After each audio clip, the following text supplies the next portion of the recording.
aspiring. So you said that they don't have to be the world champion of public speaking, but people that really want to become better speakers, any last thoughts for them? Understand that it is difficult to become the world champion of public speaking. The odds are not in anyone's favor. And unfortunately, the more you compete, the lower your odds are to actually become the world champion.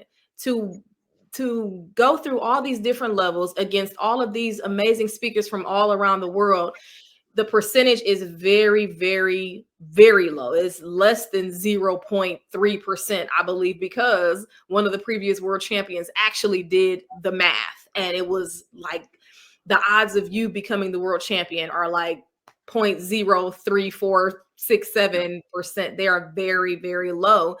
Not only because you're competing against tens of thousands of other people, but because we're humans and the coaching can be subjective at times. It can be subjective at times. If you're talking about something that I don't like, or if I'm a judge and maybe I have something against you or not against you, but if I just kind of want this other person to win, unfortunately, it shouldn't be like that, because in Toastmasters, we are very ethical, but we are still humans. We cannot control the pen or the brain of the person who has that ballot.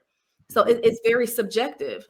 And if you do happen to be among the few who win the world championship of public speaking, it is not about you. It is not your show. First of all, it is Toastmasters. You are the world champion of public speaking through Toastmasters. You are representing this organization. And the expectation of you as a world champion is to serve this nonprofit organization, which you're not going to be paid to speak. You're not going to be paid to go to these different places. They'll cover your travel and your lodging and your food. You are not going to get a $10,000 check for giving a 60-minute keynote in this organization. You need to be ready to serve with no expectations behind it. You need to be ready to travel if necessary, or get on these live streams and virtual meetings and share your experience. It is not about you. Take your ego out of the equation. As far as image and branding, it depends on where you want to take it if you become the world champion, or to those of you who are very optimistic, when you become the world champion of public speaking. Do you want to do a book?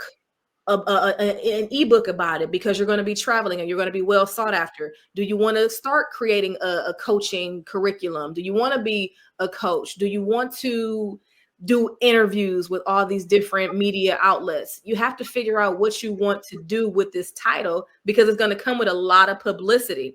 As far as your brand or your image, do you want to keep it under the Toastmasters umbrella, or do you kind of want to separate yourself from Toastmasters and say, thank you, Toastmasters, for this award, but now I want to be Dr. Tolu Incorporated? So there is a lot. If someone else has any questions about that they can get in touch with me and contact with me, and we can schedule a power hour or something like that, because it's a lot. But overall, service is number one when you become the world champion. And as far as your brand and your image, who do you want to be known as inside and outside of Toastmasters? Good. Thank you for sharing that. No question at this time. How can our viewers contact you in case they need your public speaking coaching services? How can they contact you? Of course, you can email me, ispeak@ramonajsmith.com. You can visit my website and sign up there, ramonajsmith.com. You can... I don't think I want to give them my WhatsApp number publicly, but I have a Google Voice number. I don't know if that will help. It is +1 216 309 2341. So if you have Google, you can send me a message or call me on Google Voice with that phone number, +1 216 309 2341. So email, website, text, or call me. Good. Thank you so much. Please like